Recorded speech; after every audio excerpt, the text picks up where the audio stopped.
ನಮಸ್ಕಾರ. ಮುಖ್ಯಾಂಶಗಳು. ಧಾರವಾಡದಲ್ಲಿ 3 ದಿನಗಳ ಅಕ್ಷರ ಜಾತ್ರೆ ಆರಂಭ. ಕನ್ನಡ ಶಿಕ್ಷಣ ಮಾಧ್ಯಮಕ್ಕೆ ಶಿಕ್ಷಕ, ಸರ್ಕಾರ, ಜನರ ಸಹಭಾಗಿತ್ವ ಅಗತ್ಯ. ಡಾಕ್ಟರ್ ಚಂದ್ರಶೇಖರ ಕಂಬಾರ. ಕನ್ನಡ ಭಾಷೆ, ನೆಲ, ಜಲ ಉಳಿಸಲು ಬದ್ಧ. ಇಂಗ್ಲಿಷ್ ಮಾಧ್ಯಮ ಶಾಲೆ ಕುರಿತು ಮುಕ್ತ ಚರ್ಚೆಗೆ ಸರ್ಕಾರ ಸಿದ್ಧ. ಮುಖ್ಯಮಂತ್ರಿ ಎಚ್.ಡಿ. ಕುಮಾರಸ್ವಾಮಿ. ಸಾರ್ವಜನಿಕ ಸ್ಥಳಗಳನ್ನು ಧೂಮಪಾನ ಮುಕ್ತ ಮಾಡುವಂತೆ ಪೊಲೀಸರಿಗೆ ಉಪಮುಖ್ಯಮಂತ್ರಿ ಡಾಕ್ಟರ್ ಜಿ. ಪರಮೇಶ್ವರ್ ಸೂಚನೆ. ಸಿಡ್ನಿ ಟೆಸ್ಟ್ ಆಸ್ಟ್ರೇಲಿಯಾ ವಿರುದ್ಧ ಭಾರತ ಬೃಹತ್ ಮೊತ್ತ 7 ವಿಕೆಟ್ ನಷ್ಟಕ್ಕೆ 622 ರನ್ಗೆ ಡಿಕ್ಲೇರ್. ವಾರ್ತೆಗಳ ವಿವರ. ವಿದ್ಯಾಕಾಶಿ ಧಾರವಾಡದಲ್ಲಿ 3 ದಿನಗಳ 84ನೇ ಅಖಿಲ ಭಾರತ ಕನ್ನಡ ಸಾಹಿತ್ಯ ಸಮ್ಮೇಳನಕ್ಕೆ ಇಂದು ವಿಧ್ಯುಕ್ತ ಚಾಲನೆ ದೊರೆತಿದೆ. ಸಮ್ಮೇಳನಾಧ್ಯಕ್ಷ ಡಾಕ್ಟರ್ ಚಂದ್ರಶೇಖರ ಕಂಬಾರ, ನಿಕಟಪೂರ್ವ ಅಧ್ಯಕ್ಷ ಪ್ರೊಫೆಸರ್ ಚಂದ್ರಶೇಖರ ಪಾಟೀಲ್, ಜಿಲ್ಲಾ ಉಸ್ತುವಾರಿ ಸಚಿವ ಆರ್.ವಿ. ದೇಶಪಾಂಡೆ ಸೇರಿದಂತೆ ಗಣ್ಯಾತಿ ಗಣ್ಯರ ಸಮ್ಮುಖದಲ್ಲಿ ಮುಖ್ಯಮಂತ್ರಿ ಎಚ್.ಡಿ. ಕುಮಾರಸ್ವಾಮಿ 3 ದಿನಗಳ ಅಕ್ಷರ ಜಾತ್ರೆಗೆ ಚಾಲನೆ ನೀಡಿದರು.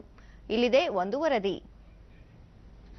ಶಿಕ್ಷಣ ಕಾಶಿ, ಸಾಹಿತಿಗಳ ನಗರಿ ಧಾರವಾಡದ ಕರ್ನಾಟಕ ಮಹಾವಿದ್ಯಾಲಯದ ಆವರಣದಲ್ಲಿ ಡೆಪ್ಯೂಟಿ ಚನ್ನಬಸಪ್ಪ ಮಹಾದ್ವಾರದ ಮಹಾಕವಿ ಪಂಪ ಮಹಾಮಂಟಪದ ಅಂಬಿಕಾತನಯದತ್ತ ಪ್ರಧಾನ ವೇದಿಕೆಯಲ್ಲಿಂದು 84ನೇ ಅಖಿಲ ಭಾರತ ಕನ್ನಡ ಸಾಹಿತ್ಯ ಸಮ್ಮೇಳನಕ್ಕೆ ಮುಖ್ಯಮಂತ್ರಿ ಎಚ್.ಡಿ. ಕುಮಾರಸ್ವಾಮಿ ಚಾಲನೆ ನೀಡಿದಾಗ ಕನ್ನಡ ಡಿಂಡಿಮ ಬಾನೆತ್ತರಕ್ಕೆ ಮೊಳಗಿತು. ಇದೇ ಸಂದರ್ಭದಲ್ಲಿ ಕರ್ನಾಟಕ ಸಂಸ್ಕೃತಿಯನ್ನು ಬಿಂಬಿಸುವ ಕನ್ನಡ ಶಾಲ್ಮಲ ಸ್ಮರಣ ಸಂಚಿಕೆಯನ್ನು ಸಚಿವ ಸಿಎಸ್ ಶಿವಳ್ಳಿ ಅನಾವರಣ ಮಾಡಿದರು. ಹಿರಿಯ ಪತ್ರಕರ್ತ ಪಾಟೀಲ್ ಪುಟ್ಟಪ್ಪ ಹಿರಿಯ ಸಾಹಿತಿಗಳ ಕುರಿತ ಪುಸ್ತಕಗಳನ್ನು ಬಿಡುಗಡೆ ಮಾಡಿದರು. ಸಮ್ಮೇಳನಾಧ್ಯಕ್ಷ ಡಾಕ್ಟರ್ ಚಂದ್ರಶೇಖರ್ ಕಂಬಾರ ಅವರ ಕಲಾಕೃತಿಯನ್ನು ಸಂಸದ ಪ್ರಹ್ಲಾದ್ ಜೋಶಿ ಅನಾವರಣ ಮಾಡುವ ಮೂಲಕ ಚಿತ್ರಕಲಾ ಪ್ರದರ್ಶನಕ್ಕೆ ಚಾಲನೆ ನೀಡಿದರು. ಕನ್ನಡ ಸಾಹಿತ್ಯ ಪರಿಷತ್ ಹೊರತಂದಿರುವ ಅಕ್ಕ ಮಹಾದೇವಿ, ಕನ್ನಡ ಮೀಮಾಂಸೆ, ಕನ್ನಡ ಸಾಹಿತ್ಯ ಚರಿತ್ರೆ ಸೇರಿದಂತೆ 15 ಪುಸ್ತಕಗಳನ್ನು ವಿಧಾನ ಪರಿಷತ್ ಸದಸ್ಯ ಬಸವರಾಜ ಹೊರಟ್ಟಿ ಬಿಡುಗಡೆ ಮಾಡಿದರು. ನಿಕಟಪೂರ್ವ ಅಧ್ಯಕ್ಷ ಪ್ರೊಫೆಸರ್ ಚಂದ್ರಶೇಖರ ಪಾಟೀಲ್ ಇದೇ ವೇಳೆ ಕನ್ನಡ ಧ್ವಜವನ್ನು ಸಮ್ಮೇಳನಾಧ್ಯಕ್ಷ ಡಾಕ್ಟರ್ ಚಂದ್ರಶೇಖರ ಕಂಬಾರ ಅವರಿಗೆ ಹಸ್ತಾಂತರಿಸಿದರು. ಈ ಕ್ಷಣಕ್ಕೆ ಮುಖ್ಯಮಂತ್ರಿ ಎಚ್.ಡಿ. ಕುಮಾರಸ್ವಾಮಿ, ಜಿಲ್ಲಾ ಉಸ್ತುವಾರಿ ಸಚಿವ ಆರ್.ವಿ. ದೇಶಪಾಂಡೆ, ಮಾಜಿ ಮುಖ್ಯಮಂತ್ರಿ ಜಗದೀಶ್ ಶೆಟ್ಟರ್, ಕನ್ನಡ ಸಾಹಿತ್ಯ ಪರಿಷತ್ ಅಧ್ಯಕ್ಷ ಮನು ಬಳಿಗಾರ್ ಮತ್ತಿತರರು ಸಾಕ್ಷಿಯಾದರು. ಡಾಕ್ಟರ್ ಚಂದ್ರಶೇಖರ್ ಕಂಬಾರ್, ದೇಶಕ್ಕೆ ಸ್ವಾತಂತ್ರ್ಯ ಬಂದು ಬ್ರಿಟಿಷರು ಭಾರತ ಬಿಟ್ಟು ಹೋಗಿ 70 ವರ್ಷಗಳಾದರೂ ಇಂಗ್ಲಿಷ್ ಮಾತ್ರ ನಮ್ಮಿಂದ ದೂರವಾಗಿಲ್ಲ. ವಿಜ್ಞಾನದ ಯಾವುದೇ ಪಠ್ಯವಿರಲಿ, ಅದನ್ನು ಕನ್ನಡಕ್ಕೆ ಅನುವಾದಿಸಿದರೆ ವಿದ್ಯಾರ್ಥಿಗಳಿಗೆ ಸಹಾಯವಾಗಲಿದೆ. 2013-14ರಿಂದ 2017-18ರವರೆಗೆ 4 ವರ್ಷಗಳ ಅವಧಿಯಲ್ಲಿ 13 ಲಕ್ಷ ಮಕ್ಕಳು ಕನ್ನಡ ಮಾಧ್ಯಮ ಶಾಲೆಗಳಲ್ಲಿ ಕಡಿಮೆಯಾಗಿ 15 ಲಕ್ಷ ಮಕ್ಕಳು ಖಾಸಗಿ ಶಾಲೆಯಲ್ಲಿ ಹೆಚ್ಚಾಗಿದ್ದಾರೆ. ಹೀಗಾಗಿ 1ನೇ ತರಗತಿಯಿಂದ 7ನೇ ತರಗತಿವರೆಗೆ ಪ್ರಾಥಮಿಕ ಶಿಕ್ಷಣವನ್ನು ರಾಷ್ಟ್ರೀಕರಣ ಮಾಡಬೇಕು. ತುರ್ತಾಗಿ ಸರ್ಕಾರಿ ಶಾಲೆಗಳನ್ನು ಸುಧಾರಿಸಬೇಕು. ಇಲ್ಲದಿದ್ದರೆ ರಾಜ್ಯ ಭಾಷೆಗಳಿಗೆ ಭವಿಷ್ಯವಿಲ್ಲ ಎಂದರು. ಪ್ರಾಥಮಿಕ ಪೂರ್ವ ತರಗತಿಯೊಂದಿಗೆ ರಾಷ್ಟ್ರೀಕರಣ ಮಾಡಬೇಕು. ತುರ್ತಾಗಿ ತೀವ್ರವಾಗಿ ಸರ್ಕಾರಿ ಶಾಲೆಗಳು ಸುಧಾರಣೀಕರಣ ನಡೆಯಬೇಕು. 3. ಅನಂತರದ 8ನೇ ತರಗತಿಯಿಂದ ಶಿಕ್ಷಣವನ್ನು ಖಾಸಗಿಯವರಿಗೆ ಕೊಡಬಹುದು. ಇದಾಗದಿದ್ದಲ್ಲಿ ರಾಜ್ಯಗಳಿಗೆ ಭವಿಷ್ಯವಿಲ್ಲ, ಖಂಡಿತ ಭವಿಷ್ಯವಿಲ್ಲ. ಮುಖ್ಯಮಂತ್ರಿ ಎಚ್.ಡಿ. ಕುಮಾರಸ್ವಾಮಿ, ಸಾವಿರಾರು ವರ್ಷಗಳ ಇತಿಹಾಸವಿರುವ ಕನ್ನಡ ಭಾಷೆ ನಾಶವಾಗಿ ಬಿಡುತ್ತದೆ ಎಂಬುದು ಒಂದು ದೊಡ್ಡ ತಮಾಷೆಯೇ ಸರಿ. ನಾಡು, ನುಡಿ, ನೆಲ, ಜಲ, ಸ್ವಾಭಿಮಾನ ಕಾಯಲು ಮೈತ್ರಿ ಸರ್ಕಾರ ಕಟಿಬದ್ಧವಾಗಿದೆ. ರಾಜ್ಯದ ಅಭಿವೃದ್ಧಿ ವಿಚಾರದಲ್ಲಿ ಪ್ರಾದೇಶಿಕ ತಾರತಮ್ಯ ಮಾಡದೆ ಅಖಂಡ ಕರ್ನಾಟಕ ಸಮೃದ್ಧವಾಗಬೇಕೆಂಬ ಅಚಲ ವಿಶ್ವಾಸ ಮತ್ತು ನಂಬಿಕೆ ಸರ್ಕಾರದ್ದು. ಇತ್ತೀಚಿನ ದಿನಗಳಲ್ಲಿ ಕನ್ನಡ ಮಾಧ್ಯಮ ಶಾಲೆಗಳಿಗೆ ಮಕ್ಕಳನ್ನು ಕಳುಹಿಸುವ ಪೋಷಕರ ಸಂಖ್ಯೆ ಕಡಿಮೆಯಾಗುತ್ತಿದೆ. ಇದನ್ನು ಅರಿತು 1,000 ಸರ್ಕಾರಿ ಶಾಲೆಗಳಲ್ಲಿ ಇಂಗ್ಲಿಷ್ ಮಾಧ್ಯಮ ಬೋಧಿಸಲು ಸರ್ಕಾರ ನಿರ್ಧಾರ ಕೈಗೊಂಡಿದೆ. ಮಾತೃಭಾಷಾ ಶಿಕ್ಷಣವೇ ಅತ್ಯುತ್ತಮ ವಿಧಾನ ಎನ್ನುವುದನ್ನು ರಾಷ್ಟ್ರಕವಿ ಕುವೆಂಪು ಅವರು ಪ್ರತಿಪಾದಿಸಿದ್ದರು. ಅದಕ್ಕೆ ನನ್ನ ಸಹಮತ ಇದೆ. ಇದೇ ವೇಳೆ ಭಾವಾವೇಶ ಮೀರಿ ವಾಸ್ತವತೆಯ ನೆಲೆಗಟ್ಟಿನಲ್ಲಿ ಇಂಗ್ಲಿಷ್ ಮಾಧ್ಯಮ ಶಾಲೆಯ ಸಾಧಕ ಬಾಧಕಗಳ ಆಯಾಮಗಳನ್ನು ಪರಿಶೀಲಿಸಿ ಮುಕ್ತ ಚರ್ಚೆಯಾಗಬೇಕು ಎಂದು ಹೇಳಿದರು. ಕಂಬಾರರ ನೇತೃತ್ವದಲ್ಲಿ ಈ ಸಾಹಿತ್ಯ ಸಮ್ಮೇಳನವು ಅರ್ಥಪೂರ್ಣವಾದ ನಾಡಿನ ಸಾಹಿತ್ಯಕ ಸಾಂಸ್ಕೃತಿಕ ಮುನ್ನೋಟವನ್ನು ನೀಡುವಂತಹ ನಿರ್ಣಯಗಳನ್ನು ಅಂಗೀಕರಿಸುತ್ತಿದೆ. ಈ ಮೂಲಕ ಸರ್ಕಾರಕ್ಕೆ ನಾಡಿನ ಭಾಷೆ, ಸಂಸ್ಕೃತಿ ರಕ್ಷಣೆ, ಅಭಿವೃದ್ಧಿಯ ನಿಟ್ಟಿನಲ್ಲಿ ಉಪಯುಕ್ತ ವಾಸ್ತವಿಕ ಸಲಹೆಗಳನ್ನು ನೀಡುವುದೆಂಬ ಭರವಸೆ ನನ್ನದಾಗಿದೆ. ನಾಡ ಜನ, ನೆಲ, ಜಲ, ಸ್ವಾಭಿಮಾನ ಕಾಯಲು ನಮ್ಮ ಮೈತ್ರಿ ಸರ್ಕಾರ ಕಟಿಬದ್ಧವಾಗಿದೆ. ಅಭಿವೃದ್ಧಿಯ ವಿಚಾರದಲ್ಲೂ ಅಷ್ಟೇ. ಯಾವುದೇ ತಾರತಮ್ಯ ಎಸಗದೆ ಇಡೀ ರಾಜ್ಯದ ಅಭಿವೃದ್ಧಿಯನ್ನು ಸಮಷ್ಟಿಯ ದೃಷ್ಟಿಯಿಂದ ನೋಡುವ, ಅದನ್ನು ಅನುಷ್ಠಾನಗೊಳಿಸುವ ಇಚ್ಛಾಶಕ್ತಿಯನ್ನು ಪ್ರದರ್ಶಿಸುವ ಸಂಕಲ್ಪ ನಮ್ಮ ಸರ್ಕಾರದ್ದು. ಅದರಂತೆಯೇ ನಡೆಯುತ್ತಿದ್ದೇವೆ ಕೂಡ. ಈ ನಿಟ್ಟಿನಲ್ಲಿ 9 ಸರ್ಕಾರಿ ಇಲಾಖೆಗಳನ್ನು ಉತ್ತರ ಕರ್ನಾಟಕದ ಭಾಗಕ್ಕೆ ಸ್ಥಳಾಂತರಿಸಲು ಈಗಾಗಲೇ ಸಚಿವ ಸಂಪುಟದ ಸಭೆಯಲ್ಲಿ ಅನುಮೋದನೆಯನ್ನು ನೀಡಿದ್ದೇವೆ. ಈ ಭಾಗದ ಜನರಿಗೆ ಕುಡಿಯುವ ನೀರುಣಿಸುವ, ಜಮೀನಿಗೆ ಹಸಿರುಡಿಸುವ ವಿವಿಧ ಯೋಜನೆಗಳ ಅನುಷ್ಠಾನಕ್ಕೆ ನಮ್ಮ ಸರ್ಕಾರ ಆದ್ಯತೆ ನೀಡಿದೆ. ಕೇಂದ್ರ ಸರ್ಕಾರದೊಂದಿಗೆ ಸಮನ್ವಯದಿಂದ ಹೆಚ್ಚಿನ ನೆರವು ಪಡೆಯುವ ಪ್ರಯತ್ನಗಳನ್ನು ನಡೆಸುತ್ತಿದ್ದೇವೆ. ಜಿಲ್ಲಾ ಉಸ್ತುವಾರಿ ಸಚಿವ ಆರ್.ವಿ. ದೇಶಪಾಂಡೆ ಬೇರೆ ಬೇರೆ ಭಾಷೆಯ ಅತ್ಯುತ್ತಮ ಸಾಹಿತ್ಯವನ್ನು ಅನುವಾದಿಸುವ ಅಗತ್ಯವಿದೆ. ಜೊತೆಗೆ ದೇಶದಲ್ಲೇ ಶ್ರೀಮಂತ ಭಾಷೆಗಳಲ್ಲಿ ಕನ್ನಡವೂ ಒಂದಾಗಿದೆ. ಇದನ್ನು ಮತ್ತಷ್ಟು ಉಳಿಸಿ ಬೆಳೆಸಿ ಪ್ರೋತ್ಸಾಹಿಸುವ ಅಗತ್ಯವಿದೆ ಎಂದರು. ಬೇರೆ ಬೇರೆ ಭಾಷೆಯಲ್ಲಿ ಅನುವಾದಿಸುವ ಅಗತ್ಯವಿದೆ. ದೇಶದ ಅತ್ಯಂತ ಶ್ರೀಮಂತ ಭಾಷೆಗಳಲ್ಲಿ ಒಂದಾದ ಕನ್ನಡವನ್ನು ಉಳಿಸಬೇಕು, ಬೆಳೆಸಬೇಕು, ಪ್ರೋತ್ಸಾಹಿಸಬೇಕೆಂದ ಎಲ್ಲ ಸರ್ಕಾರದ ಅಭಿಲಾಷೆ. ನಮ್ಮ ಸರ್ಕಾರ ಸಹ ಈ ದಿಕ್ಕಿನಲ್ಲಿ ಕೆಲಸ ಮಾಡ್ತಾ ಇದೆ. ಕನ್ನಡ ಸಾಹಿತ್ಯ ಪರಿಷತ್ ಅಧ್ಯಕ್ಷ ಮನು ಬಳಿಗಾರ್ ತಮ್ಮ ಆಶಯ ನುಡಿಯಲ್ಲಿ ಕನ್ನಡಿಗರು ನಿರಾಶಾವಾದಿಗಳಾಗಬೇಕಿಲ್ಲ, ಬೇಡಿಕೆಗಳನ್ನು ಈಡೇರಿಸಿಕೊಳ್ಳಲು ಒಗ್ಗೂಡಿ ಹೋರಾಡಬೇಕಿದೆ. 12ನೇ ಶತಮಾನದಲ್ಲಿ ನಡೆದ ಸಮಗ್ರ ಕ್ರಾಂತಿ ಹಿಂದೆಂದೂ ನಡೆದಿಲ್ಲ ಎಂದರು. ಆದರೆ ಕನ್ನಡ ಸಾಹಿತ್ಯ, ಕನ್ನಡ ಪರಂಪರೆ ಕವಿರಾಜ ಮಾರ್ಗದಲ್ಲಿ 9ನೇ ಶತಮಾನದಲ್ಲಿನೇ ಕಸವರವೆಂಬುದು ನೆರೆ ಸೈರಿಸಲಾರ್ಪಡೆ ಪರಧರ್ಮಮಂ ಪರ ವಿಚಾರಮಂ. ನಿಜವಾದ ಸಂಪತ್ತು ಅಂದರೆ ಪರಧರ್ಮವನ್ನು ಸಹಿಸುವುದು, ಪರ ವಿಚಾರವನ್ನು ಗೌರವಿಸುವುದು ಅಂತ. ವೈಚಾರಿಕ ಕ್ರಾಂತಿ ಬಗ್ಗೆ ಈಗ ನಾವು ಮಾತಾಡುವಾಗ ಕನ್ನಡ ಸಾಹಿತ್ಯ, ನಮ್ಮ ಪರಂಪರೆ 9ನೇ ಶತಮಾನದಲ್ಲಿ ಒಂದು ಮಹಾನ್ ಗ್ರಂಥದಲ್ಲಿ ಇಂಥ ಉತ್ಕೃಷ್ಟ ಮಾತುಗಳನ್ನ ಆಡಿದೆ. ಸಮ್ಮೇಳನದ ನಿಕಟಪೂರ್ವ ಅಧ್ಯಕ್ಷ ಪ್ರೊಫೆಸರ್ ಚಂದ್ರಶೇಖರ ಪಾಟೀಲ್, ಕರ್ನಾಟಕದಲ್ಲಿ ಕನ್ನಡವೇ ಸಾರ್ವಭೌಮ ಭಾಷೆ, ಎಲ್ಲಾ ವ್ಯವಹಾರವೂ ಕನ್ನಡದಲ್ಲಿಯೇ ಆಗಬೇಕು, ಪೂರ್ವ ಪ್ರಾಥಮಿಕದಿಂದ ಸ್ನಾತಕೋತ್ತರದವರೆಗೆ ಮಾತೃಭಾಷೆಯಲ್ಲಿ ಶಿಕ್ಷಣ ಸಿಗಬೇಕು, ಇಂಗ್ಲಿಷ್ ಒಂದು ಭಾಷೆಯಾಗಿ ಕಲಿಯಲು ಯಾರದೂ ತಕರಾರಿಲ್ಲ, ಆದರೆ ಮಾಧ್ಯಮವಾಗಿ ಕಲಿಸಲು ಎಲ್ಲರ ವಿರೋಧವಿದೆ. ಜೆಡಿಎಸ್ ಕಾಂಗ್ರೆಸ್ ಸಮ್ಮಿಶ್ರ ಸರ್ಕಾರ 1,000 ಇಂಗ್ಲಿಷ್ ಶಾಲೆಗಳನ್ನು ತೆರೆಯಲು ಮುಂದಾಗಿರುವುದಕ್ಕೆ ಸಾಹಿತ್ಯ ವಲಯದಿಂದ ಖಂಡನೆ ವ್ಯಕ್ತವಾಗಿದೆ ಎಂದು ಹೇಳಿದರು. ಸರ್ಕಾರಿ ಕನ್ನಡ ಶಾಲೆಯೊಳಗ ಇಂಗ್ಲಿಷ್ ಮಾಧ್ಯಮದ ವರ್ಗಗಳನ್ನು ಪ್ರಾರಂಭ ಮಾಡ್ತವೆ ಅಂತ ಅಧಿಕೃತವಾಗಿ on the floor of the house ಮುಖ್ಯಮಂತ್ರಿಗಳು ಡಿಕ್ಲೇರ್ ಮಾಡಿದಾಗ ಇದರ ಬಗ್ಗೆ ಕನ್ನಡ ಸಾಹಿತ್ಯ ಪರಿಷತ್ತು ಮೂಕ ಸಾಕ್ಷಿಯಾಗಿ ಕೂಡಲಿಕ್ಕೆ ಸಾಧ್ಯ ಇಲ್ಲ, ತಾವು ಏನಾದರೂ ಮಾಡಬೇಕು ಅಂತ ಅಂದಾಗ ಈಗ ಮನು ಬಳಿಗಾರ್ ಅವರನ್ನ ನಾನು ಅಭಿನಂದಿಸಬೇಕು. ಅವರು ನನ್ನ ಸ್ವಲ್ಪ ಒತ್ತಡವನ್ನು ಸಹಿಸಿಕೊಂಡು ನಾನು ಹೇಳಿದೆ, ಇದರ ಬಗ್ಗೆ ಸಮ್ಮೇಳನ ಆದ ಮೇಲೆ ಕೆಲಸ ಮಾಡೋಣ ಅಂತಂದ್ರೆ ಅದು ಉಪಯೋಗ ಬಿಡೋದಿಲ್ಲ. ಸಮ್ಮೇಳನಕ್ಕಿಂತ ಪೂರ್ವದೊಳಗೇನೆ ಕನ್ನಡ ಸಾಹಿತ್ಯ ಪರಿಷತ್ತು ತನ್ನ ಖಚಿತವಾದಂಥ ನಿಲುವನ್ನು, ಯಾಕಂದರೆ ಇದು ಕನ್ನಡದ ಏಕೈಕ ಪ್ರಾತಿನಿಧಿಕ ಸಂಸ್ಥೆ ಇದು. ಇದಕ್ಕೂ ಮುನ್ನ ಬೆಳಗ್ಗೆ ಅಲಂಕೃತ ಸಾರೋಟಿನಲ್ಲಿ ಸಮ್ಮೇಳನಾಧ್ಯಕ್ಷ ಡಾಕ್ಟರ್ ಚಂದ್ರಶೇಖರ ಕಂಬಾರ ಮತ್ತು ಸತ್ಯಭಾಮ ಕಂಬಾರ ದಂಪತಿಯನ್ನು ಸಮ್ಮೇಳನದ ಅಂಬಿಕಾ ತನಯದತ್ತ ಪ್ರಧಾನ ವೇದಿಕೆಗೆ ಕರೆತರಲಾಯಿತು. ಕನ್ನಡ ಸಾಹಿತ್ಯ ಪರಿಷತ್ ಅಧ್ಯಕ್ಷ ಡಾಕ್ಟರ್ ಮನು ಬಳಿಗಾರ್ ಉಪಸ್ಥಿತರಿದ್ದರು. ಮೆರವಣಿಗೆಯಲ್ಲಿ ಏಕಕಾಲದಲ್ಲಿ 25ಕ್ಕೂ ಹೆಚ್ಚು ಕಹಳೆಗಳ ನಾದ ಮೊಳಗಿತು. ಈ ಸಂದರ್ಭದಲ್ಲಿ ಬಾನೆತ್ತರದಲ್ಲಿ ಹಾರಾಡಿದ ಕನ್ನಡ ಧ್ವಜ ಸಂಕೇತಿಸುವ ಬಲೂನ್ಗಳು ಚಿತ್ತಾರ ಮೂಡಿಸಿದವು. ಮೆರವಣಿಗೆ ಉದ್ದಕ್ಕೂ ಪೂರ್ಣಕುಂಭ ಹೊತ್ತ ಮಹಿಳೆಯರು ಡೊಳ್ಳು, ಸೋಮನ ಕುಣಿತ, ವೀರಗಾಸೆ, ಜಗ್ಗಲಿಗೆ, ಕೋಲಾಟ, ಗೊಂಬೆ ಕುಣಿತ, ನಗಾರಿ ಮತ್ತಿತರ 60ಕ್ಕೂ ಹೆಚ್ಚು ವೈವಿಧ್ಯಮಯ ಕಲೆಗಳ ಅನಾವರಣದ ಜೊತೆಗೆ ಸ್ತಬ್ಧ ಚಿತ್ರಗಳು ವಿದ್ಯಾನಗರಿಯ ರಸ್ತೆಗಳಲ್ಲಿ ಕನ್ನಡದ ಘೋಷವನ್ನು ಸಾರಿದವು.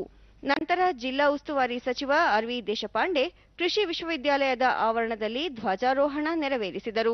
3 ದಿನಗಳ ಕಾಲ ನಡೆಯಲಿರುವ ಕನ್ನಡ ಸಾಹಿತ್ಯ ಸಮ್ಮೇಳನದಲ್ಲಿ ವಿವಿಧ ವಿಷಯಗಳ ಕುರಿತು 24 ಗೋಷ್ಠಿಗಳು ನಡೆಯಲಿದ್ದು, ರಾಜ್ಯವಷ್ಟೇ ಅಲ್ಲದೆ ದೇಶದ ವಿವಿಧ ಭಾಗಗಳಿಂದ ಆಗಮಿಸಿರುವ ಸಾಹಿತ್ಯಾಸಕ್ತರು ನುಡಿಹಬ್ಬಕ್ಕೆ ಸಾಕ್ಷಿಯಾಗಲಿದ್ದಾರೆ. ಈ ಸಮ್ಮೇಳನದ ಸಂದರ್ಭದಲ್ಲಿ ಸಾಹಿತ್ಯದ ರಸದೌತಣದ ಜೊತೆಗೆ ಉತ್ತರ ಕರ್ನಾಟಕದ ವಿವಿಧ ಭಕ್ಷ್ಯ ಭೋಜ್ಯಗಳನ್ನು ಸವಿಯಲು ಸಂಘಟಕರು ವ್ಯಾಪಕ ವ್ಯವಸ್ಥೆ ಮಾಡಿದ್ದಾರೆ. ಒಟ್ಟಾರೆ 61 ವರ್ಷಗಳ ಬಳಿಕ ಧಾರವಾಡದಲ್ಲಿ ನಡೆಯುತ್ತಿರುವ 84ನೇ ಸಾಹಿತ್ಯ ಸಮ್ಮೇಳನ ಕನ್ನಡ ನಾಡು ನುಡಿ ನೆಲ ಜಲದ ರಕ್ಷಣೆಗೆ ಒಂದು ವೇದಿಕೆ ಕಲ್ಪಿಸುವ ನಿರೀಕ್ಷೆ ಕನ್ನಡಿಗರೆಲ್ಲರ ಮನದಲ್ಲಿದೆ. ರಾಜ್ಯದಲ್ಲಿ ಸರ್ಕಾರಿ ಶಾಲೆಗಳ ಸಬಲೀಕರಣ ಮತ್ತು ಮೂಲಸೌಕರ್ಯಕ್ಕೆ ಒತ್ತು ನೀಡಲು 1,200 ಕೋಟಿ ರೂಪಾಯಿ ವೆಚ್ಚದಲ್ಲಿ ಅಭಿವೃದ್ಧಿ ಕಾಮಗಾರಿಗಳನ್ನು ಕೈಗೆತ್ತಿಕೊಂಡಿದ್ದು, ಈಗಾಗಲೇ ಟೆಂಡರ್ ಕರೆಯಲಾಗಿದೆ ಎಂದು ಮುಖ್ಯಮಂತ್ರಿ ಅಖಿಲ ಭಾರತ ಕನ್ನಡ ಸಾಹಿತ್ಯ ಸಮ್ಮೇಳನದ ಉದ್ಘಾಟನಾ ಸಮಾರಂಭದಲ್ಲಿ ತಮ್ಮ ಲಿಖಿತ ಭಾಷಣ ಹೊರತುಪಡಿಸಿ ಸಮ್ಮೇಳನದ ನಿಕಟಪೂರ್ವ ಅಧ್ಯಕ್ಷ ಚಂದ್ರಶೇಖರ ಪಾಟೀಲ ಅವರು ಪ್ರಸ್ತಾಪಿಸಿದ ವಿಚಾರಕ್ಕೆ ಪ್ರತಿಕ್ರಿಯಿಸಿದ ಅವರು, ರಾಜ್ಯದಲ್ಲಿ 1,000 ಇಂಗ್ಲಿಷ್ ಮಾಧ್ಯಮ ಸರ್ಕಾರಿ ಶಾಲೆಗಳನ್ನು ತೆರೆಯುವ ಕ್ರಮವನ್ನು ಸಮರ್ಥಿಸಿಕೊಂಡರು. ಇತ್ತೀಚಿನ ದಿನಗಳಲ್ಲಿ ಖಾಸಗಿ ಶಾಲೆಗಳ ಕಡೆ ಪೋಷಕರ ಒಲವು ಹೆಚ್ಚಾಗಿದ್ದು, ಅವರನ್ನು ಮತ್ತೆ ಸರ್ಕಾರಿ ಶಾಲೆಗಳತ್ತ ಸೆಳೆಯಲು ಸರ್ಕಾರಿ ಇಂಗ್ಲಿಷ್ ಮಾಧ್ಯಮ ಶಾಲೆಗಳನ್ನು ಆರಂಭಿಸುವ ಜೊತೆಗೆ 12,000 ಶಿಕ್ಷಕರಿಗೆ ಇಂಗ್ಲಿಷ್ ಭಾಷೆಯ ತರಬೇತಿ ನೀಡಲು ಸರ್ಕಾರ ಮುಂದಾಗಿದೆ ಎಂದರು. ನಾಡು ನೆಲ ಜಲ ಭಾಷೆಯ ವಿಚಾರದಲ್ಲಿ ಎಂದಿಗೂ ರಾಜಿ ಮಾಡಿಕೊಳ್ಳಲು ಸಿದ್ಧವಿಲ್ಲ. ಭಾಷೆಯ ಉಳಿವಿನ ಜೊತೆಗೆ ಮುಂದಿನ ಪೀಳಿಗೆಯ ಬದುಕನ್ನು ರೂಪಿಸುವ ಜವಾಬ್ದಾರಿ ಸರ್ಕಾರದ್ದು. ಈ ನಿಟ್ಟಿನಲ್ಲಿ ಸರ್ಕಾರಿ ಇಂಗ್ಲಿಷ್ ಮಾಧ್ಯಮ ಶಾಲೆ ತೆರೆಯುವ ಪ್ರಯತ್ನಕ್ಕೆ ಮುಂದಾಗಿದೆ. ಕನ್ನಡ ಭಾಷೆಗೆ ಧಕ್ಕೆ ಬಾರದ ರೀತಿ ಸರ್ಕಾರ ನಡೆದುಕೊಳ್ಳಲಿದೆ ಎಂದರು.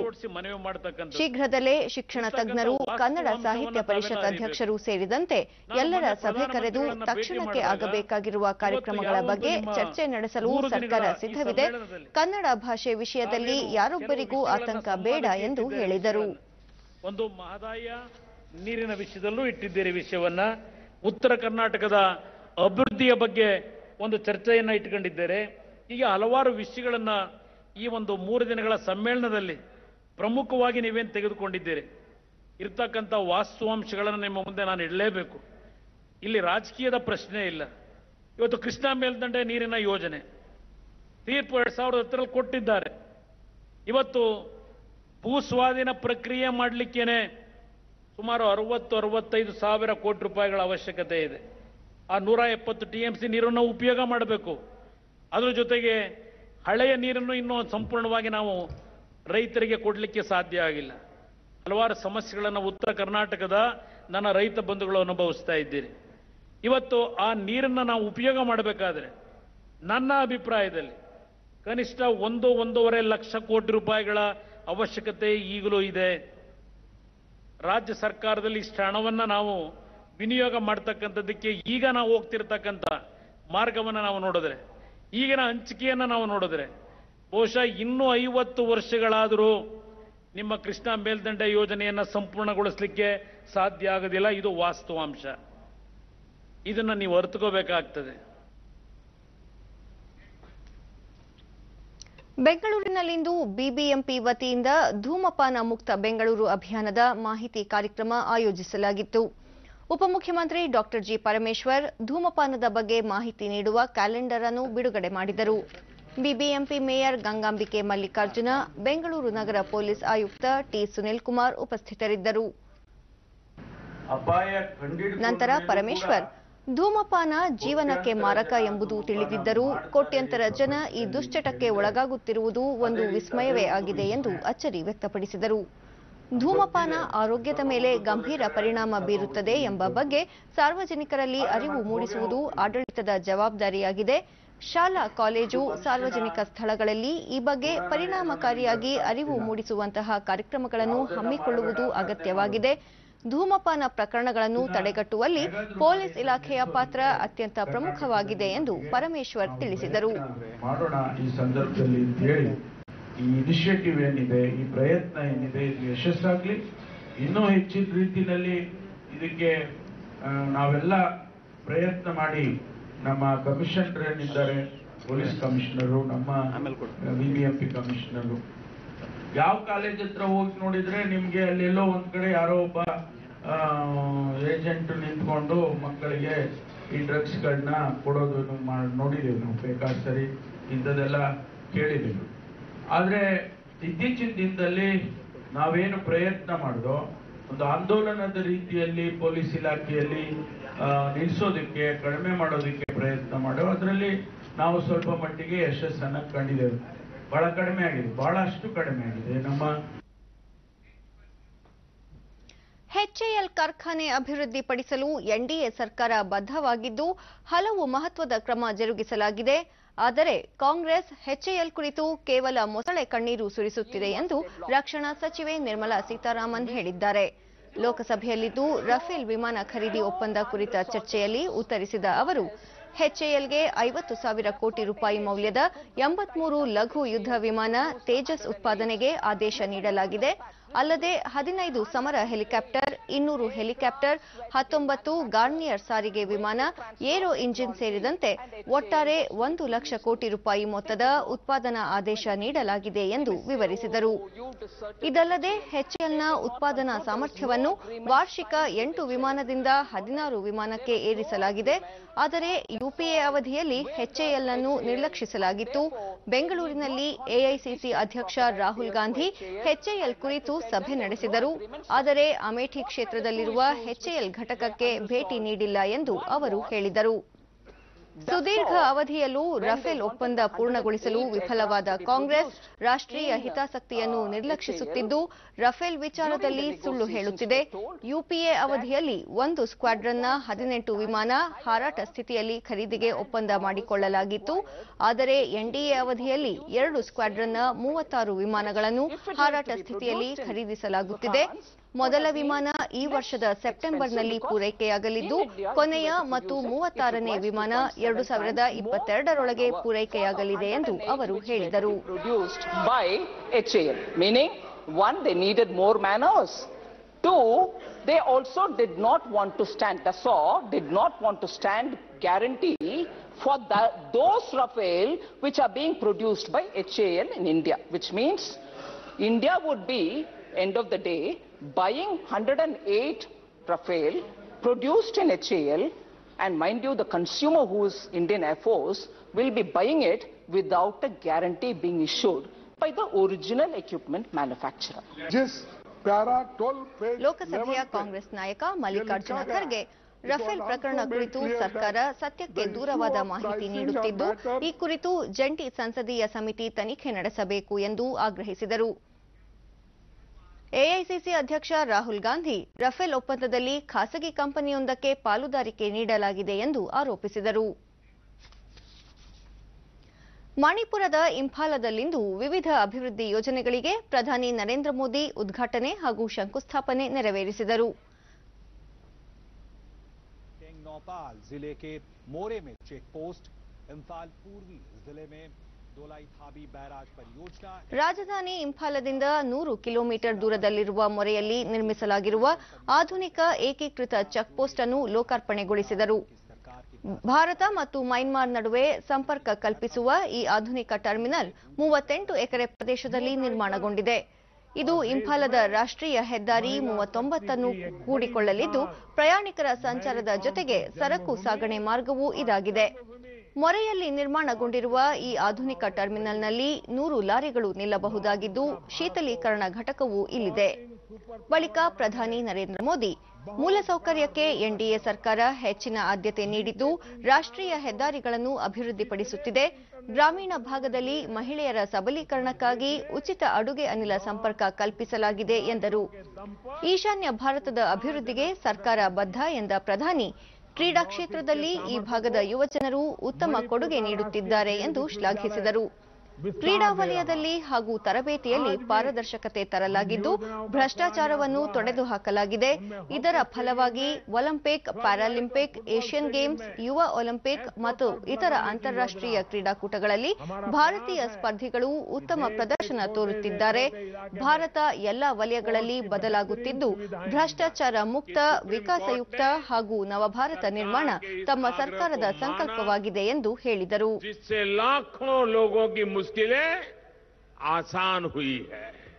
भाई और बहनों, हमारी सरकार सिटीजनशिप अमेंडमेंट बिल उस पर भी आगे बढ़ रही है. ಬಳಿಕ ಅಸ್ಸಾಂನ ಸಿಲ್ಚರ್ನಲ್ಲಿ ಸಾರ್ವಜನಿಕ ರ್ಯಾಲಿ ಉದ್ದೇಶಿಸಿ ಮಾತನಾಡಿದ ಅವರು, ಅಸ್ಸಾಂ ಶ್ರೇಷ್ಠ ಪರಂಪರೆ ಸಂಸ್ಕೃತಿ ಹೊಂದಿದ್ದು ಇದನ್ನು ಉಳಿಸಿ ಬೆಳೆಸಲು ಎಲ್ಲ ನೆರವು ನೀಡಲಾಗುವುದು. ಈ ಭಾಗದ ಸಮಗ್ರ ಅಭಿವೃದ್ಧಿಗೆ ನೀಲನಕ್ಷೆ ತಯಾರಿಸಲಾಗಿದ್ದು ಶೀಘ್ರ ಜಾರಿಗೊಳಿಸಲಾಗುವುದು ಎಂದರು. ಅಸ್ಸಾಂ ಜನರ ಭಾವನೆಗಳನ್ನು ಅರ್ಥ ಮಾಡಿಕೊಳ್ಳದ ರಾಜಕೀಯ ಪಕ್ಷಗಳು ಕೇವಲ ಮತ ಬ್ಯಾಂಕ್ ಹಾಗೂ ತುಷ್ಟೀಕರಣಕ್ಕಾಗಿ ರಾಷ್ಟ್ರದ ಭದ್ರತೆಯೊಂದಿಗೆ ರಾಜಿ ಮಾಡಿಕೊಳ್ಳುತ್ತಿದೆ ಎಂದು ಟೀಕಿಸಿದ ಪ್ರಧಾನಿ, ದೇಶದ ಸುರಕ್ಷತೆ ಎನ್ಡಿಎ ಸರ್ಕಾರದ ಪ್ರಥಮ ಆದ್ಯತೆಯಾಗಿದೆ ಎಂದರು. ಅಯೋಧ್ಯೆ ವಿಷಯ ಕುರಿತ ವಿಚಾರಣೆಯನ್ನು ಕೈಗೆತ್ತಿಕೊಂಡ ಸುಪ್ರೀಂ ಕೋರ್ಟ್ನ ಮುಖ್ಯ ನ್ಯಾಯಮೂರ್ತಿ ರಂಜನ್ ಗೊಗೊಯ್ ನೇತೃತ್ವದ ನ್ಯಾಯಪೀಠ ವಿಚಾರಣೆಯನ್ನು ವಿಶೇಷ ನ್ಯಾಯಪೀಠಕ್ಕೆ ವರ್ಗಾಯಿಸಿತು. ಈ ನ್ಯಾಯಪೀಠವು ವಿಚಾರಣೆಯನ್ನು ಇದೇ 10ಕ್ಕೆ ನಡೆಸಲಿದೆ ಎಂದು ಸುಪ್ರೀಂ ಕೋರ್ಟ್ ತಿಳಿಸಿದೆ. 2010ರಲ್ಲಿ ಅಲಹಾಬಾದ್ ಹೈಕೋರ್ಟ್ ಪೀಠ ನೀಡಿದ್ದ ತೀರ್ಪು ಪ್ರಶ್ನಿಸಿ ಅರ್ಜಿಗಳು ಸಲ್ಲಿಕೆಯಾಗಿವೆ. ಕಳೆದ ಅಕ್ಟೋಬರ್ 29ರಂದು ವಿಚಾರಣೆ ನಡೆಸಿದ್ದ ಸುಪ್ರೀಂ ಕೋರ್ಟ್ ಇಂದಿಗೆ ಮುಂದೂಡಿತು. ಅಯೋಧ್ಯೆ ಪ್ರಕರಣವನ್ನು ದಿನಂಪ್ರತಿ ವಿಚಾರಣೆ ನಡೆಸಿ ಶೀಘ್ರ ತೀರ್ಪು ನೀಡಬೇಕೆಂದು ಸಲ್ಲಿಕೆಯಾಗಿದ್ದ ಸಾರ್ವಜನಿಕ ಹಿತಾಸಕ್ತಿ ಅರ್ಜಿಯನ್ನು ಸುಪ್ರೀಂ ಕೋರ್ಟ್ ನಿರಾಕರಿಸಿದೆ. ಕನ್ನಡ ಚಿತ್ರರಂಗದ ಹಲವು ಖ್ಯಾತ ನಟರು ಹಾಗೂ ನಿರ್ಮಾಪಕರ ನಿವಾಸದ ಮೇಲೆ 2ನೇ ದಿನವಾದ ಇಂದು ಕೂಡ ಆದಾಯ ತೆರಿಗೆ ಅಧಿಕಾರಿಗಳು ಶೋಧ ಕಾರ್ಯ ಮುಂದುವರೆಸಿ ಹಲವು ಮಹತ್ವದ ದಾಖಲೆ ಪತ್ರಗಳನ್ನು ವಶಕ್ಕೆ ಪಡೆದಿದ್ದಾರೆ. ಬೆಂಗಳೂರು ಸೇರಿದಂತೆ ರಾಜ್ಯದ 25ಕ್ಕೂ ಹೆಚ್ಚು ಸ್ಥಳಗಳಲ್ಲಿ ನಿನ್ನೆಯಿಂದ ದಾಳಿ ಮುಂದುವರೆಸಿರುವ 200ಕ್ಕೂ ಹೆಚ್ಚು ಅಧಿಕಾರಿಗಳು ತೆರಿಗೆ ಪಾವತಿ ಸಂಬಂಧ ನಟರು, ನಿರ್ಮಾಪಕರಿಂದ ಮಾಹಿತಿ ಪಡೆಯುತ್ತಿದ್ದಾರೆ.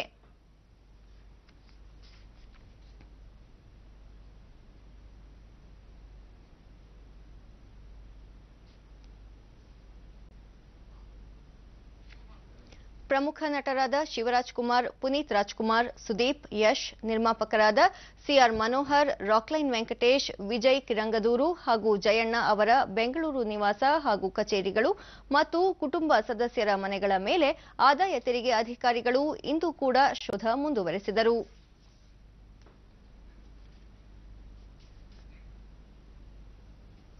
ಮಕ್ಕಳು ಹಾಗೂ ಮಹಿಳೆಯರ ಸುರಕ್ಷತೆ ದೃಷ್ಟಿಯಿಂದ ರಾಷ್ಟ್ರೀಯ ಕಾಂಗ್ರೆಸ್ ಮಹಿಳಾ ಘಟಕದ ಮುಂದಾಳತ್ವದಲ್ಲಿಂದು ಪ್ರಿಯದರ್ಶಿನಿ ಯೋಜನೆಯನ್ನು ಜಾರಿಗೊಳಿಸಲಾಯಿತು. ಕಾರ್ಯಾಧ್ಯಕ್ಷ ಈಶ್ವರ್ ಖಂಡ್ರೆ, ಉತ್ತರ ಪ್ರದೇಶ ಶಾಸಕಿ ಹಾಗೂ ಪ್ರಿಯದರ್ಶಿನಿ ಯೋಜನೆಯ ರಾಷ್ಟ್ರೀಯ ಉಸ್ತುವಾರಿ ಅದಿತಿ ಸಿಂಗ್ ಸೇರಿದಂತೆ ಹಲವರು ಉಪಸ್ಥಿತರಿದ್ದರು. ನಂತರ ಈಶ್ವರ್ ಖಂಡ್ರೆ, ದೇಶದ ಸರ್ವಾಂಗೀಣ ಅಭಿವೃದ್ಧಿಯಲ್ಲಿ ಮಹಿಳೆಯರ ಅಭಿವೃದ್ಧಿಯೇ ಪ್ರಮುಖ ಪಾತ್ರ ವಹಿಸುತ್ತದೆ. ನಮ್ಮ ಪಕ್ಷದ ನಾಯಕಿ ಉಕ್ಕಿನ ಮಹಿಳೆ ಇಂದಿರಾ ಗಾಂಧಿ ಅವರ ಪ್ರೇರಣೆಯಿಂದ ಯೋಜನೆಯನ್ನು ಜಾರಿಗೆ ತರಲಾಗಿದೆ. ಮಹಿಳೆ ಹಾಗೂ ಮಕ್ಕಳಲ್ಲಿ ಜಾಗೃತಿ ಮೂಡಿಸಲು ಈ ಯೋಜನೆ ಅನುಷ್ಠಾನಕ್ಕೆ ತರಲಾಗಿದೆ ಎಂದು ತಿಳಿಸಿದರು. ಇದೊಂದು ಆಂದೋಲನ ಇದೆ ಅನ್ನುವಂತ ರೀತಿಯಲ್ಲಿ ಕಾಂಗ್ರೆಸ್ ಪಕ್ಷದ ಮುಖಾಂತರ ಮಹಿಳೆಯರಿಗೆ ಒಂದು ಎಂಪವರ್ಮೆಂಟ್ ಮಾಡುವಂತ ಉದ್ದೇಶದಿಂದ ಈ ಒಂದು ಯೋಜನೆ ಇವತ್ತು ಅನುಷ್ಠಾನಕ್ಕೆ ತಂದಿದ್ದಾರೆ. ಅನಾರೋಗ್ಯದಿಂದ ಆಸ್ಪತ್ರೆಗೆ ದಾಖಲಾಗಿರುವ ಸಿದ್ದಗಂಗಾ ಮಠದ ಡಾ ಶಿವಕುಮಾರ ಸ್ವಾಮೀಜಿ ಅವರ ಆರೋಗ್ಯವನ್ನು ತುಮಕೂರಿನ ಆಸ್ಪತ್ರೆಯಲ್ಲಿಂದು ಮುಖ್ಯಮಂತ್ರಿ ಎಚ್ಡಿ ಕುಮಾರಸ್ವಾಮಿ ವಿಚಾರಿಸಿದರು. ಸ್ವಾಮೀಜಿ ಆರೋಗ್ಯದ ಬಗ್ಗೆ ವೈದ್ಯರಿಂದ ಮಾಹಿತಿ ಪಡೆದರು. ಈ ವೇಳೆ ಸಚಿವ ಎಸ್ಆರ್ ಶ್ರೀನಿವಾಸ್, ಮಾಜಿ ಸಚಿವ ಸೊಗಡು ಶಿವಣ್ಣ, ಸಿದ್ದಗಂಗಾ ಮಠದ ಕಿರಿಯ ಸ್ವಾಮೀಜಿ ಸಿದ್ದಲಿಂಗ ಸ್ವಾಮೀಜಿ ಉಪಸ್ಥಿತರಿದ್ದರು. ಬಳಿಕ ಕುಮಾರಸ್ವಾಮಿ, ಸ್ವಾಮೀಜಿ ಅವರ ಆರೋಗ್ಯದಲ್ಲಿ ಚೇತರಿಕೆ ಕಂಡು ಬರುತ್ತಿದೆ, ಭಕ್ತಾದಿಗಳು ಅವರಿಗೆ ತೊಂದರೆ ಕೊಡಬಾರದು ಎಂದು ಮನವಿ ಮಾಡಿದರು. ಸ್ವಾಮೀಜಿಯವರ ಖಾಸಗಿ ವೈದ್ಯ ಡಾ ಪರಮೇಶ್ವರ್, ಸ್ವಾಮೀಜಿಯವರ ಆರೋಗ್ಯದಲ್ಲಿ ಏರುಪೇರಾದ ಹಿನ್ನೆಲೆಯಲ್ಲಿ ಆಸ್ಪತ್ರೆಗೆ ದಾಖಲಿಸಿ ಮಠದಲ್ಲಿ ನೀಡುತ್ತಿದ್ದ ಚಿಕಿತ್ಸೆಯನ್ನೇ ಇಲ್ಲೂ ಮುಂದುವರೆಸಲಾಗಿದೆ. ಭಕ್ತರು ಆತಂಕ ಪಡುವ ಅಗತ್ಯವಿಲ್ಲ ಎಂದರು. ಆತಂಕ ಬೇಡ. ಪರಮ ಪೂಜ್ಯರು ಇವತ್ತು ವೈದ್ಯರ ಚಿಕಿತ್ಸೆಗಳಿಗೆ ಚೆನ್ನಾಗಿ ಸ್ಪಂದಿಸ್ತಾ ಇದ್ದಾರೆ ಅಂತಕ್ಕಂಥ ಹೇಳಿಕ್ಕೆ ಬಯಸ್ತೇನೆ.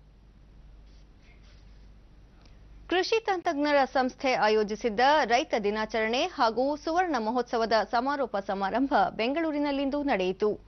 ಇದೇ ವೇಳೆ ಕೃಷಿ ತಂತ್ರಜ್ಞರ ಸಂಸ್ಥೆಯಿಂದ ಪ್ರಾದೇಶಿಕ ಘಟಕಗಳ ಅಭಿವೃದ್ಧಿಗೆ ಕೊಡುಗೆ ನೀಡಿದ ರೈತರು ಹಾಗೂ ಕೃಷಿ ತಂತ್ರಜ್ಞರನ್ನು ಸನ್ಮಾನಿಸಲಾಯಿತು.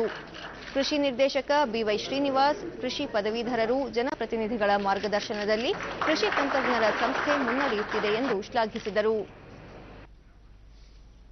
ಉತ್ಪಾದನೆ ಕುಂಠಿತ ಆಗದಂತಹ ಸಂದರ್ಭದಲ್ಲಿ ಅದಕ್ಕೆ ಹಲವಾರು ರೀತಿಯ ಒಂದು ಕಾರಣಗಳು ಕೂಡ ಬರ್ತದೆ. ಒಂದು ಮಳೆ ಆಗ್ಲೇ ಹೇಳಿದಂಗೆ ಒಂದು ಮಳೆಯ ಅನಿಶ್ಚಿತತೆ, ಆ ಮಳೆಯ ಅನಿಶ್ಚಿತತೆಯಿಂದನೂ ಕೂಡ ಕಡಿಮೆ ಆಗ್ಬೋದು. ಮತ್ತೆ ಕೆಲವೊಂದು ಬಿತ್ತನೆ ಬೀಜ ಆಗಿರ್ಬೋದು, ಗೊಬ್ಬರ ಆಗಿರ್ಬೋದು, ಔಷಧಿ ಆಗಿರ್ಬೋದು, ಇವು ಸಕಾಲದಲ್ಲಿ ರೈತನಿಗೆ ಒದಗಿಸಿದ್ದೆ ಆದ್ರೆ ಉತ್ತಮವಾದಂತ ಒಂದು ಇಳುವರಿಯನ್ನ ಆತ ಪಡೀಲಿಕ್ಕೆ ಸಾಧ್ಯ ಆಗುತ್ತೆ. ಆದರೆ ಇಂದಿನ ದಿನಗಳಲ್ಲಿ ಇವತ್ತು ಈ ಒಂದು ಮಳೆಯ ಅನಿಶ್ಚಿತತೆಯಿಂದಾಗಿ ಉತ್ಪಾದನೆ ಕೂಡ ಕಡಿಮೆ ಆಗ್ತಾ ಇದೆ. ನಂತರ ಕೃಷಿಯಲ್ಲಿ ಉತ್ಪಾದನೆ ಕುಂಠಿತವಾಗುತ್ತಿರುವ ಹಿನ್ನೆಲೆ ರೈತರು ಸಂಕಷ್ಟಕ್ಕೆ ಸಿಲುಕಿದ್ದಾರೆ. ರೈತರಿಗೆ ಸಕಾಲಕ್ಕೆ ಬಿತ್ತನೆ ಬೀಜ, ಗೊಬ್ಬರ ಸೇರಿದಂತೆ ಅಗತ್ಯ ಸೌಲಭ್ಯ ದೊರೆತರೆ ಉತ್ತಮ ಇಳುವರಿ ಪಡೆಯುತ್ತಾರೆ ಎಂದರು. ಹಾಸನ ಜಿಲ್ಲೆಯ ಸಾವಂಕನಹಳ್ಳಿಯಲ್ಲಿ 17 ಮಹಿಳೆಯರು ಮತ್ತು 4 ಮಕ್ಕಳು ಜೀತಕ್ಕೊಳಗಾದ ವಿಚಾರ ಬಯಲಿಗೆ ಬಂದಿದ್ದು, ರಾಷ್ಟ್ರೀಯ ಮಹಿಳಾ ಆಯೋಗ ಸ್ವಯಂ ದೂರು ದಾಖಲಿಸಿಕೊಂಡು ತನಿಖೆ ನಡೆಸುತ್ತಿದೆ ಎಂದು ಆಯೋಗದ ಅಧ್ಯಕ್ಷೆ ರೇಖಾ ಶರ್ಮಾ ಹಾಸನದಲ್ಲಿಂದು ಹೇಳಿದ್ದಾರೆ. 10 ದಿನಗಳೊಳಗಾಗಿ ವರದಿ ಬರಲಿದ್ದು, ತಪ್ಪಿತಸ್ಥರ ವಿರುದ್ಧ ಕ್ರಮ ಕೈಗೊಳ್ಳುವುದರ ಜೊತೆಗೆ ಜೀತದಾಳುಗಳಾಗಿದ್ದ ಮಹಿಳೆಯರಿಗೆ ಅಗತ್ಯ ಪರಿಹಾರ ನೀಡುವಂತೆ ಕೇಂದ್ರ ಸರ್ಕಾರಕ್ಕೆ ಮನವಿ ಮಾಡಲಾಗುವುದು ಎಂದು ಹೇಳಿದರು. ಈ ಘಟನೆ ಸಂಬಂಧ ರಾಜ್ಯ ಮುಖ್ಯ ಕಾರ್ಯದರ್ಶಿ ಹಾಗೂ ಪೊಲೀಸ್ ಮಹಾನಿರ್ದೇಶಕರೊಂದಿಗೆ ನಾಳೆ ಬೆಂಗಳೂರಿನಲ್ಲಿ ಸಭೆ ನಡೆಸಲಾಗುವುದು. ಆ ಬಳಿಕ ಮುಂದಿನ ಕ್ರಮದ ಕುರಿತು ನಿರ್ಧಾರ ಕೈಗೊಳ್ಳುವುದಾಗಿ ಹೇಳಿದರು. ಪಶ್ಚಿಮ ದೆಹಲಿಯಲ್ಲಿ ನಿನ್ನೆ ರಾತ್ರಿ ಕಾರ್ಖಾನೆಯೊಂದರಲ್ಲಿ ಸಂಭವಿಸಿದ ಅಗ್ನಿ ದುರಂತದಲ್ಲಿ ಕನಿಷ್ಠ 7 ಮಂದಿ ಮೃತಪಟ್ಟಿದ್ದು, ಸುಮಾರು 12 ಮಂದಿ ಗಾಯಗೊಂಡಿದ್ದಾರೆ. ಈ ಪೈಕಿ ಹಲವರ ಸ್ಥಿತಿ ಗಂಭೀರವಾಗಿದೆ. ಅಡುಗೆ ಅನಿಲ ಸ್ಫೋಟಗೊಂಡ ಪರಿಣಾಮ ಕಟ್ಟಡ ಕುಸಿದು ಈ ದುರ್ಘಟನೆ ನಡೆದಿದೆ. ಅಗ್ನಿಶಾಮಕ ದಳದ ಸಿಬ್ಬಂದಿ ಸ್ಥಳಕ್ಕೆ ಧಾವಿಸಿ ರಕ್ಷಣಾ ಕಾರ್ಯ ನಡೆಸಿ ಅವಶೇಷಗಳಡಿ ಸಿಲುಕಿಕೊಂಡಿದ್ದ ಹಲವರನ್ನು ರಕ್ಷಿಸಿದ್ದಾರೆ. ಘಟನೆಯ ಕುರಿತು ತನಿಖೆ ನಡೆಯುತ್ತಿದೆ. ಸಿಡ್ನಿಯಲ್ಲಿ ನಡೆಯುತ್ತಿರುವ ಆಸ್ಟ್ರೇಲಿಯಾ ವಿರುದ್ಧದ 4ನೇ ಕ್ರಿಕೆಟ್ ಟೆಸ್ಟ್ ಪಂದ್ಯದಲ್ಲಿ ಭಾರತ ಮೊದಲ ಇನ್ನಿಂಗ್ಸ್ನಲ್ಲಿ 7 ವಿಕೆಟ್ ನಷ್ಟಕ್ಕೆ 622 ರನ್ಗಳ ಬೃಹತ್ ಮೊತ್ತಕ್ಕೆ ಡಿಕ್ಲೇರ್ ಘೋಷಿಸಿದೆ. ಇಂದು 2ನೇ ದಿನದಾಟದ ಅಂತ್ಯಕ್ಕೆ ಆಸ್ಟ್ರೇಲಿಯಾ ತನ್ನ ಮೊದಲ ಇನ್ನಿಂಗ್ಸ್ನಲ್ಲಿ ವಿಕೆಟ್ ನಷ್ಟವಿಲ್ಲದೆ 24 ರನ್ ಗಳಿಸಿತ್ತು. ಮೊದಲ ದಿನದ ಮೊತ್ತ 4 ವಿಕೆಟ್ ನಷ್ಟಕ್ಕೆ 303 ರನ್ಗಳೊಂದಿಗೆ ಇಂದು 2ನೇ ದಿನದಾಟ ಮುಂದುವರೆಸಿದ ಭಾರತಕ್ಕೆ ಚೇತೇಶ್ವರ್ ಪೂಜಾರ್ ಆಸರೆಯಾದರು. ಆದರೆ ಕೇವಲ 7 ರನ್ಗಳಿಂದ ದ್ವಿಶತಕ ವಂಚಿತರಾದ ಅವರು 193 ರನ್ ಗಳಿಸಿದಾಗ ವಿಕೆಟ್ ಕೈಚೆಲ್ಲಿದರು. ಆದರೆ ಕೆಳ ಕ್ರಮಾಂಕದಲ್ಲಿ wicket keeper batsman Rishabh Pant ಆಕರ್ಷಕ ಶತಕ ಗಳಿಸಿ ಭಾರತ ಬೃಹತ್ ಮೊತ್ತದೆಡೆಗೆ ಸಾಗಲು ನೆರವಾದರು. ಅವರು 159 ರನ್ ಗಳಿಸಿ ಅಜೇಯರಾಗಿ ಉಳಿಯುವ ಮೂಲಕ 2ನೇ ವಿಕೆಟ್ ಜೊತೆಯಾಟದಲ್ಲಿ ರವೀಂದ್ರ ಜಡೇಜಾ ಅವರೊಂದಿಗೆ 204 ರನ್ಗಳ ಅಮೂಲ್ಯ ಕಾಣಿಕೆ ನೀಡಿದರು. ಜಡೇಜಾ 71 ರನ್ ಗಳಿಸಿ ನಿರ್ಗಮಿಸುತ್ತಲೇ ಭಾರತ ಮೊದಲ ಇನ್ನಿಂಗ್ಸ್ ಡಿಕ್ಲೇರ್ ಮಾಡಿಕೊಂಡಿತು. ಆಸ್ಟ್ರೇಲಿಯಾ ಪರ ನಾಥನ್ ಲಿನ್ 4 ವಿಕೆಟ್ ಪಡೆದರು. ಇನ್ನು ಹವಾವರ್ತಮಾನ. ರಾಜ್ಯದ ದಕ್ಷಿಣ ಒಳನಾಡಿನಲ್ಲಿ ಶೀತಗಾಳಿ ಮುಂದುವರೆದಿದೆ. ಉಳಿದಂತೆ ರಾಜ್ಯಾದ್ಯಂತ ಒಣಹವೆ ಇರಲಿದೆ. ದಾವಣಗೆರೆಯಲ್ಲಿ ದಾಖಲೆಯ ಕನಿಷ್ಠ 7.8 ಡಿಗ್ರಿ ಸೆಲ್ಸಿಯಸ್ ತಾಪಮಾನ ದಾಖಲು. ಮುನ್ಸೂಚನೆಯಂತೆ ಮುಂದಿನ 24 ಗಂಟೆಗಳಲ್ಲಿ ರಾಜ್ಯಾದ್ಯಂತ ಒಣಹವೆ ಮುಂದುವರಿಯುವ ಸಾಧ್ಯತೆ. ಬೆಂಗಳೂರು ಸುತ್ತಮುತ್ತ ಶುಭ್ರ ಆಕಾಶ, ಮುಂಜಾನೆ ಕೆಲ ಪ್ರದೇಶಗಳಲ್ಲಿ ಮಂಜು ಮುಸುಕುವ ನಿರೀಕ್ಷೆ. ಗರಿಷ್ಠ 28, ಕನಿಷ್ಠ 13 ಡಿಗ್ರಿ ಸೆಲ್ಸಿಯಸ್ ತಾಪಮಾನ ದಾಖಲು ಸಂಭವ. ಕೊನೆಯಲ್ಲಿ ಮತ್ತೊಮ್ಮೆ ಮುಖ್ಯಾಂಶಗಳು. ಧಾರವಾಡದಲ್ಲಿ 3 ದಿನಗಳ ಅಕ್ಷರ ಜಾತ್ರೆ ಆರಂಭ. ಕನ್ನಡ ಶಿಕ್ಷಣ ಮಾಧ್ಯಮಕ್ಕೆ ಶಿಕ್ಷಕ, ಸರ್ಕಾರ, ಜನರ ಸಹಭಾಗಿತ್ವ ಅಗತ್ಯ. ಡಾಕ್ಟರ್ ಚಂದ್ರಶೇಖರ ಕಂಬಾರ. ಕನ್ನಡ ಭಾಷೆ, ನೆಲ, ಜಲ ಉಳಿಸಲು ಬದ್ಧ. ಇಂಗ್ಲಿಷ್ ಮಾಧ್ಯಮ ಶಾಲೆ ಕುರಿತು ಮುಕ್ತ ಚರ್ಚೆಗೆ ಸರ್ಕಾರ ಸಿದ್ಧ. ಮುಖ್ಯಮಂತ್ರಿ ಎಚ್.ಡಿ. ಕುಮಾರಸ್ವಾಮಿ. ಸಾರ್ವಜನಿಕ ಸ್ಥಳಗಳನ್ನು ಧೂಮಪಾನ ಮುಕ್ತ ಮಾಡುವಂತೆ ಪೊಲೀಸರಿಗೆ ಉಪಮುಖ್ಯಮಂತ್ರಿ ಡಾಕ್ಟರ್ ಜಿ. ಪರಮೇಶ್ವರ್ ಸೂಚನೆ. ಹಾಗೂ ಸಿಡ್ನಿ ಟೆಸ್ಟ್, ಆಸ್ಟ್ರೇಲಿಯಾ ವಿರುದ್ಧ ಭಾರತ ಬೃಹತ್ ಮೊತ್ತ, 7 ವಿಕೆಟ್ ನಷ್ಟಕ್ಕೆ 622 ರನ್ಗೆ ಡಿಕ್ಲೇರ್. ಇಲ್ಲಿಗೆ ಇಂದಿನ ವಾರ್ತಾ ಪ್ರಸಾರ ಮುಕ್ತಾಯವಾಯಿತು. ಸತ್ಯ, ಸಮರ್ಥ, ಸಂಪೂರ್ಣ ಸುದ್ದಿಗಾಗಿ ವೀಕ್ಷಿಸಿ ಚಂದನ ವಾರ್ತೆ. ನಮ್ಮ ಮುಂದಿನ ವಾರ್ತಾ ಪ್ರಸಾರ ನಾಳೆ ಬೆಳಗ್ಗೆ 7:45 ಚಂದನದಲ್ಲಿ. ನಮಸ್ಕಾರ.